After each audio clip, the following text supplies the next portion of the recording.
अस्सलाम वालेकुम दोस्तों, मैं हूं आपका अली हसन चद्दड़ और आप देख रहे हैं मेरा यूट्यूब चैनल और फेसबुक पेज HC TV। तो दोस्तों, आज हम डॉक्टर लाल बख्श नायत के पास आए हैं फिर, और नोमान टिवाना जो पंजाब का रहने वाला है, उसकी फरमाइश पे उसने कहा था, उसका हुक्म था कि आप डॉक्टर लाल बख्श नायत के पास जाएं और जो टिवाना कबीला है उस पे वीडियो बनवाएं। तो आपको बताते चलूं कि टिवाना जो कबीला है बड़े सगीर पाक व हिंद का बड़ा कबीला है। ये सिंध में टिवाना के नाम से जाना जाता है। तो इसकी बहुत सी शाखें हैं, हम वो जानेंगे डॉक्टर लाल बख्श नायत से। तो वीडियो शुरू करने से पहले आपसे फिर मैं गुजारिश करता हूं कि मेरे इस चैनल को सब्सक्राइब करें, लाइक करें, कमेंट करें और ज़्यादा से ज़्यादा दोस्तों तक शेयर करें। तो डॉक्टर साहब अस्सलाम वालेकुम। वालेकुम सलाम चडर साहब, आपकी बड़ी मेहरबानी। आप हमेशा मेरे डेरे पे आते हैं, दीदार भी कराते हैं, मैं तेरा दर्शन भी पढ़ता हूँ और आपको मुझे खुशी होती है कि आप किसी न किसी जामोट जाट जिदगाल कबीले के ऊपर कोई ना कोई यानी वीडियो भर लेते हैं। ये आपके ऊपर बहुत ही बड़ी अल्लाह की नवाजिश है, क्योंकि हम लोग एक ही ख़ानदान के एक ही जगह के रहने वाले हैं। हम इसमें कोई मिलावट नहीं करते, किसी को अपनी तरफ नहीं करते, अपने को किसी दूसरे तरफ नहीं भेजते। जी डॉक्टर साहब, तो आज जो नोमान तनवीर, जिसको नोमी के नाम से जाना जाता है, वो इस वक्त अमेरिका में है। तो उसने हुक्म किया था कि आप डॉक्टर साहब के पास जाएं और टिवाना जो कबीला है उस पे वीडियो बनाएं।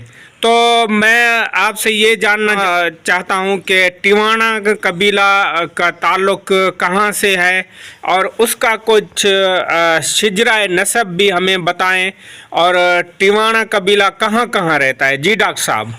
हाँ, बड़ी मेहरबानी, आपने टिवाना साहब के लिए कहा है। टिवाना हमारा एक बहुत बड़ा कबीला है। ये हमारे मलिक ख़ानदान से शुमार होता है, क्योंकि हम नायच, टिवाणे, चद्दड़, ये सरगोधा, खुशाब, मियाँ वाली, बखर, डेरा इस्माइल खान, टांक, बहावलपुर डिवीज़न, डेरा गाजी खान डिवीज़न, इस इलाकों में पाकिस्तान के इस खित्ते में और सिंध पूरी में हम आबाद हैं। इसी नाम से मशहूर हैं। बाकी हमारी फलियां तो बहुत हैं ना। जी टिवाना जैसे नायचों की फली है, नायच जो है मलही की फली है। जी जी डॉक्टर साहब। इस तरीके से हम सिलसिला नसब जो है हज़रत आदम से, अम्मा हवा से, सब इंसानियत का जुड़ता है। जी जी बिल्कुल। लिहाजा इस वजह से हम टिवाना ख़ानदान, ये हमारे लिए कोई नया ख़ानदान नहीं है, ना हम उनके लिए नए हैं, चाहे नायचों, क्योंकि हमारे साथ वो बहुत बड़े मलक बिरादरी है। मलकान कहलाते हैं। मलक का माना है कि वो हुक्म हाकिमत वाले लोग जिनकी हुक्म हाकिमत में सूरज गरूब ना होवे, वो उसको मलिक कहा जाता है। उस मलकों में हमारे टिवाणे ख़ानदान जो है ना, मिठा टवाणा के या खुशाब सरगोधा मियाँ वाली के, सब वो मलिक ही कहलाते। उनका ये लक़ब है। जी बिल्कुल। लक़ब जो होता है बादशाही, ये अव्वल आता है और फौजी लक़ब पीछे आता है। जी डॉक्टर साहब। तो इस वजह से हम टिवाणे साहब को मुबारकबाद देते हैं कि अल्लाह ताला ने आप लोगों के ऊपर बहुत ही बड़ी गनीमत की है। आपका ताल्लुक़ जो है सूरज वंश कबीले से है। जी डॉक्टर साहब। तो इस लिहाज से हम थोड़ा मुख्तसरन ये आपको कहेंगे कि हम सब जितने इंसान हैं, हज़रत आदम अलैहिस्सलाम, जिसको हिंदू लोग शिव शंकर, अम्मा इसको हवा को यानी सतरूपा कहते हैं, हयोयावती, दोनों को इकट्ठे करके उन्होंने हयोयावती। शिव शंकर का मकसद है पहला मर्द इंसान, सतरूपा का मकसद है पहली औरत इंसान। जी। उनके मेल मिलाप से ये दुनिया इंसानों की आबाद हुई है। उससे हमारे कौमें, कबीले, ये सब कुछ बने हैं। इस लिहाज से फिर ये चलता हुआ सिलसिला हज़रत शीश से फिर हज़रत नूह अलैहिस्सलाम जो आदम सानी कहलाते हैं। जी डॉक्टर साहब। हिंदू लोग उनको यानी मानो मुन्नू दूसरा है। पहला मुन्नू मुन्नू आदम है, दूसरा मुन्नू का मकसद है पाक लोगों का अगवान।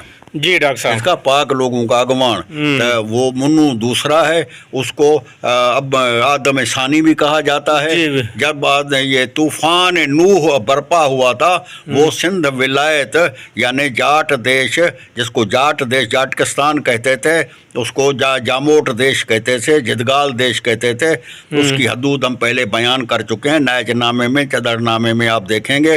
अच्छा डॉक्टर साहब, इस पे मैं इन दोस्तों को बताता चलूं कि नायचनामा जो है वो डॉक्टर साहब के हाथ में है। डॉक्टर साहब उसको मेरे दोस्तों को ये नायचनामा भी दिखाएं। दोस्त कहते होंगे कि ये शायद झूठ बोलते हैं, नायचनामा है या नहीं है। 18 जुल्दों में ये नायचनामा है।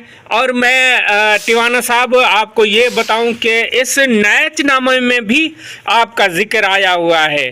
तो डॉक्टर साहब ने ये किताब खोल के मुझे दिखाई, कहता है कि आप कहते होंगे कि ये अपने से कहता है, मगर ये टिवाना कबीला का इसमें जिक्र है। मैंने उसकी तस्वीरें निकाली हैं, वो मैं अपने YouTube पे भी रखूँगा और मेरा जो पेज है मैं उस पे रखूँगा, आप वहाँ से भी देख सकते हैं। जी डॉक्टर साहब, हम बात कर रहे थे मुन्नू भगवान की। तो ये मुन्नू भगवान, इनको हिंदू मानू मुन्नू महाराष्ट्र भी कहते हैं। इसने बहुत बड़ा बेड़ा बनाया था, 3 माइल लंबा था, 3 माइल ऊंचा था, 3 माइल जो था वो मोकरा था, तो उस छत वाला था जैसे अभी जहाज होते हैं। जी जी बिल्कुल। तो अल्लाह ताला ने उसको बोला कि ठीक है भाई, आप बेड़ा बनाओ, क्योंकि आदम अलैहिस्सलाम को अल्लाह ताला ने सफ़ीउल्लाह का लक़ब दिया था, इस वजह से कि पूरा इल्म अपने बाद आदम अलैहिस्सलाम को दिया था, अक्ल सलीमा भी उसको दी थी। उसके अलावा पूरी दुनिया भर में जितना भी इल्म है, हुनर है, वो सब हज़रत आदम को दिया गया था। और उसके साथ साथ हज़रत आदम को अहसनुल मखलूक़ात, अशरफुल मखलूक़ात कहा गया पूरी कायनात में। क्यों कि अल्लाह ताला ने अपनी मूरत पे हज़रत आदम अम्मा हवा को अपने हाथों से 2 लाख साल में बनाया। भाई पूरी कायनात को 6 दिन में अमर इलाही से हो जा, लेकिन उसने अपने साथ से जब वो बजा के देखा आदम का पुतला, तो अल्लाह ताला ने ऐसे पकड़ के मुंह से अपना मुंह लगा के अपना पूरा सांस, जिसको रूह हम कहते हैं, पाक रूह, ये अल्लाह ताला का नूर है। पाक रूह का मकसद है अल्लाह ताला का नूर इंसानों में मौजूद है।